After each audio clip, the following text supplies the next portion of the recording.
Trulieve makes history within a month after cannabis legalized late April.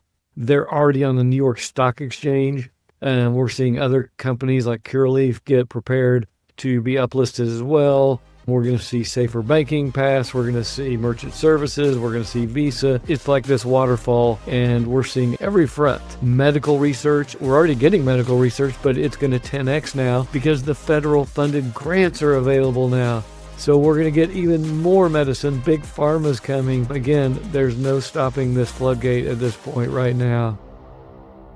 Hello, everybody. June 25th, 2026. A lot going on. You asked me 10 years from now, when was one of the biggest, best times in cannabis? I'm going to say summer of 2026. We have the full recreation hearing. We have medical cannabis, which is now in 46 states, I believe, out of 50. Fully legal, Schedule 3, federally legal. And we've got cannabis companies uplisting on the stock exchange. And we've got visibility into interstate commerce. Full scheduling of cannabis. What a great time to be in the industry. Whether you're a CEO or investor of a farm or dispensary, you're getting finally great tax breaks and cash flow going up massively, including your valuations. If you're a provider for the industry, software companies, accountants, CFOs, attorneys, marketers, vendors, great time to be in this industry as well. So I'm going to just start tossing in news stories as always. This is from Viridian. You can sign up for their emails. They put these out for free. And this was just already, we've had 3 years of really weak capital and a downturn in the industry. We're coming on strong in 2026 and just in Q1. And so Q1 of 2026 is before the DOJ legalized cannabis in April. So this only goes to March 31 and already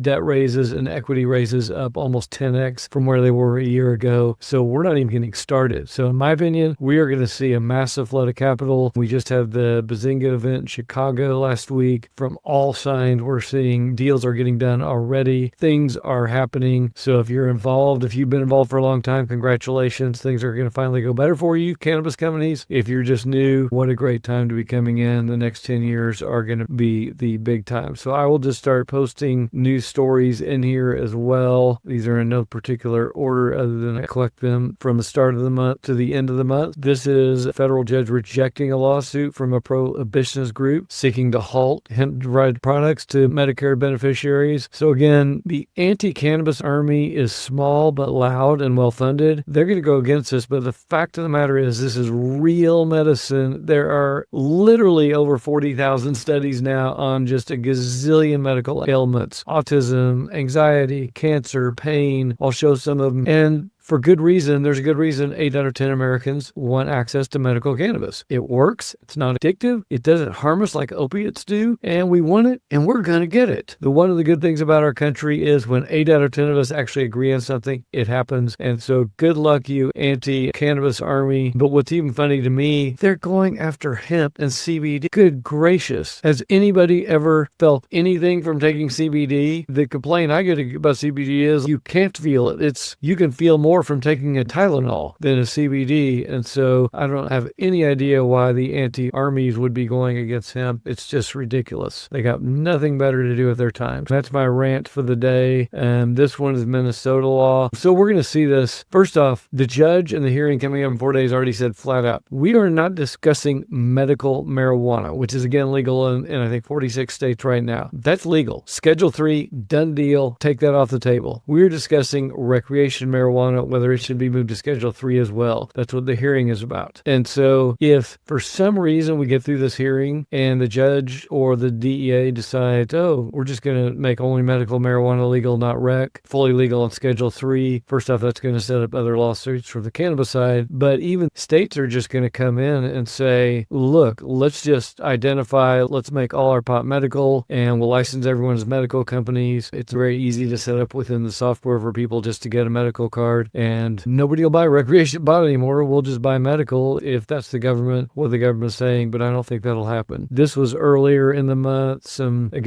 Republican AGs that aren't happy with it. But again, Nebraska, hey, you all are voting for legal medical marijuana in your own state. So why are you doing this? Again, it makes no sense. Idiotic. They're going to lose. Here's Oregon. So Oregon's an example of a long-time market. And you know what? The sky hasn't fallen apart. Our teenage teenagers are not crazy lunatics. We're getting real tax dollars and people are able to buy cannabis. Again, we all know, or most of us know, I still want legal alcohol for people over 21 ought to be able to buy it if they want it. But there's no question alcohol is more harmful to society than marijuana. It's not even close. Whether it's we're talking about car wrecks or violence or you name it, killing yourself, hurting your body, getting addicted. Way worse on the alcohol side. I think about 20 years from now, there'll be very few people that will find that well. So also talking about, again, all these studies, these are coming out literally almost daily, these new studies. And they're happening from, like, this is the American Academy of Sleep Medicine. These are real studies, real doctors, real hospitals. And the thing is, these things are hitting big areas. And it's not little. Back pain, any kind of pain, cancer, sleep, anxiety, depression. These are big things. Dementia, autism.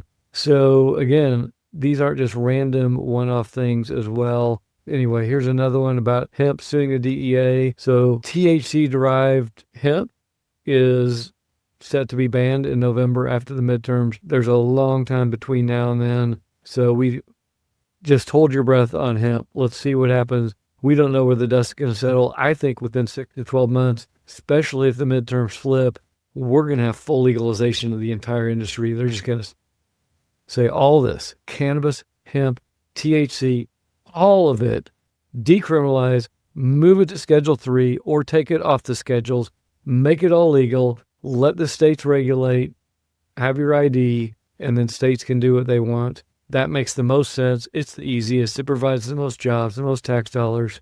And so that's where I think it's going as well. You're also now with federal legalization, you're seeing states come, whether it's Indiana, Texas, we're seeing new things coming up before the midterms. Here's Pennsylvania. They're already medical legal, and they've been trying to get full rec legal just within their state, but they're saying it's going to be easier now with full federal legalization, and they are right. Here's another one. Idaho is the only state in the entire western U.S. where technically weed's illegal, but that's okay because what do you do if you're in Idaho? So the majority of people in Idaho, it's a very sparsely populated state, they live in Boise. I don't know, 90% of the people in Idaho live in that city. Where's Boise? Oh, about 10 minutes from the Oregon border. So what are the 2 best-selling dispensaries in Oregon out of 500 every year? Those 2 dispensaries just over the border of Idaho in the smallest town in all of Oregon. I think there's 50 people that live there. But why are they selling tens of millions of dollars of cannabis? Because Idaho is just crossing the border and buying it there. So again, get over it. Idaho people, as well as everywhere else in America, want cannabis. They're going to get it. So either you can collect the tax dollars or you can just send it over to Oregon if you want to be idiotic about it. Here's Trulieve makes history with the first New York Stock Exchange. Within a month after cannabis legalized, late April, they're already on the New York Stock Exchange. And we're seeing other companies like Curaleaf get prepared to be uplisted as well. We're going to see safer banking pass. We're going to see merchant services. We're going to see Visa. It's like this waterfall, and we're seeing every front. Medical research. We're already getting medical research, but it's going to 10x now because the federal funded grants are available now. So we're going to get even more medicine. Big Pharma's coming. Again, there's no stopping this floodgate at this point right now. Let me see. I don't know if this story, I think this will come. So here's just a write-up on a Substack on the different policies that are on the table, legalization, hemp legalization, other things like banking, etc. You can check that out. Here's another one on hemp. So there's a lot of activity in Congress right now. And again, this is a big midterm for Trump, for the House, for the Senate, and there's going to be a lot of jockeying for legalization for hemp. And so let's see what happens. And then depending on how the vote does turn out at the midterms, then, so say Democrats flip the House and or Senate, we are likely to see a full decriminalization bill, descheduling bill, just get cannabis off the schedules altogether, not have the FDA regulate it. Let's just treat it like alcohol, and states can regulate it, and you got an ID, you can get your weed, and that's good to go. So let me put this. This is a LinkedIn article talking about data rooms. That's what we do at DOPE CFO all day long. We build data rooms for clients from pre-capital raise all the way through the company, all the way to exit. That adds a ton of value. That means their stuff is always ready for lenders, investors, raising capital, M&A, and exits. That's the way that adds actual value to clients. Forward-looking, that's what we do as CFOs. We're not backward-looking, bookkeepers, tax people, auditors, all that stuff that's a cost to the client that adds no value to the client. If you're a good CFO, you're thinking about finance and forward-looking, improving cash, protecting risk, controls, lowering taxes, world-class reporting, strategic, all that good stuff. Virginia, finally, it looks like we got a deal to open up full legalization. It looks like it's not going to start till 2027, but Virginia is a massive market, and we're going to get them. And I think we're going to be 25 or 26 states fully legal, regardless of the feds, but this is all going to snowball together. Here's another, FDA. Who's the FDA? Oh, that's where all the scientists live at our federal government. They grant a breakthrough therapy designation to a cannabis-derived drug for chronic back pain. Talk about big news. Chronic back pain affects me and tens of millions of other Americans. And here we are not only approving it as actual breakthrough therapy, big news. And again, this isn't some random group. This is the FDA recognizing this. Again, good luck to the anti-cannabis army that wants us to just stay on opiates. What's wrong with you people? Virginia, same deal, same story. Deals coming. Now let's talk about CBD. CBD should be regulated by the FDA. That's their mandate. They told Congress, I don't know, 2-3 years ago, we don't have enough people to regulate CBD. You can buy CBD on the internet. You can buy it all over gas stations across America. You can buy it in all kinds of fancy bottles or packages.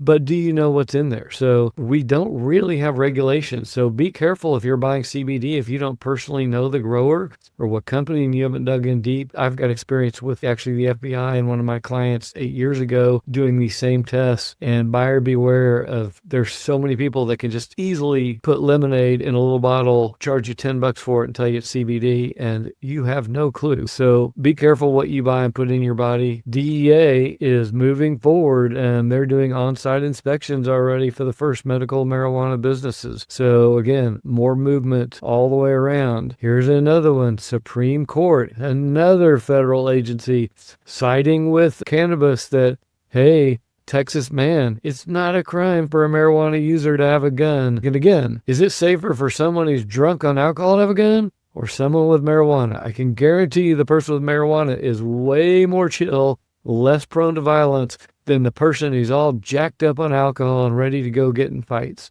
So again, thank you, Supreme Court. That's a good one. Here's a little DEA announcement about the upcoming hearing in 4 days, who they're picking. There's a lot of talk about this. So the DEA, we already had a hearing. We had public comment back in 2024. We had the HHS, federal government recommend cannabis Schedule 3. FDA recommends Schedule 3. DEA recommends Schedule 3. The President of the United States recommends Schedule 3 in the executive order and, in fact, demanded it for medical. This hearing is just tying up the final ends on recreation marijuana. But the government is presenting their case that it all belongs in Schedule 3, and so they're only inviting opponents of Schedule 3, not people who are for it, because the government's already said, yes, we agree. HHS, FDA, President, and now DEA and DOJ. They all say we agree, and the science is by it. And oh, by the way, when we opened it up for public comment in 2024, they got 40,000 comments. 93% were yes, the public wants this as well. And so they're like, okay, we're going to have a final hearing, 2 weeks. You anti-cannabis groups, I think there's 6 parties. Come bring it. You got 2 weeks. You've each got a limited time, 2 witnesses, 1 day per witness or a few hours or whatever it is. Put on your case, and then we're going to decide. And that's why they set it up this way. And by the way, this is a really good 5-minute YouTube video that will walk you through it exactly what I just kind of said in more detail, more legalese about what's happening. We're going to find out a lot in the next couple of weeks, so make sure to check out the July call. We're going to have a lot more good news, I guarantee it, 30 days from now. Here's another one. Connecticut enters adult use compact with another tribe. By the way, tribes are leaders in cannabis as well. They're in most states, the tribes, just like with casinos, they're coming in and getting cannabis ahead of the states oftentimes. Safe banking back on the table. Here it is. This was just today, I believe.